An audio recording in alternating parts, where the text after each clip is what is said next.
অতি সোনকালে মানাসত এই এয়াৰপৰ্ট কিবাটো হ'ব বুলি আমি গম পাই আছোঁ। আমি ডিমাণ্ড কৰিছোঁ অতি সোনকালে হওক। মানাসত নতুনকৈ এয়াৰপৰ্ট হ'ব, মানাস যিটো নেশ্যনেল পাৰ্ক তাতে বাক্সাত। তো এইবিলাক মানে আমাৰ BTC বাসী ৰাজ্যৰ কাৰণে শুভ লক্ষণ বুলি আমি ক'ব পাৰোঁ। আৰু ইয়াৰ বাদে আমাৰ ইণ্ডো ভূটান নেশ্যনেল হাইৱে সেইটোও আমাৰ খুব ভাল এটা মেছেজ যাব। আৰু ইয়াৰ বাদে আমাৰ বহুত মুঠতে আমি ঠিক থাকিলে সব কাম আমি কৰিব পাৰিম। একো নহয়, নোহোৱা বস্তু একো নহয়। ৰাইজে যেনেকৈ বিচাৰিছে এনেকৈ আমি কাম কৰি যাম। ৰাইজে কষ্ট পাব নালাগে, ৰাইজে দুখ পাব নালাগে।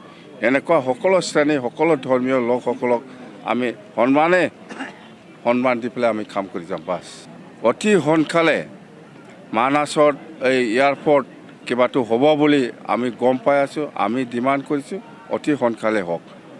মানাসত নতুনকৈ এয়াৰপৰ্ট হ'ব, মানাস যিটো নেশ্যনেল পাৰ্ক তাতে বাক্সাত। তো এইবিলাক মানে আমাৰ BTC বাসী ৰাজ্যৰ কাৰণে শুভ লক্ষণ বুলি আমি ক'ব পাৰোঁ। আৰু ইয়াৰ বাদে আমাৰ ইণ্ডো ভূটান নেশ্যনেল হাইৱে সেইটোও আমাৰ খুব ভাল এটা মেছেজ যাব। আৰু ইয়াৰ বাদে আমাৰ বহুত মুঠতে আমি ঠিক থাকিলে সব কাম আমি কৰিব পাৰিম। একো নহয়, নোহোৱা বস্তু একো নহয়।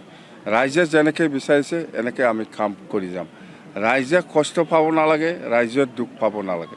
এনেকুৱা সকলো শ্ৰেণী সকলো ধৰ্মীয় লোকসকলক আমি সন্মান দি পেলাই আমি কাম কৰি যাম বাছ।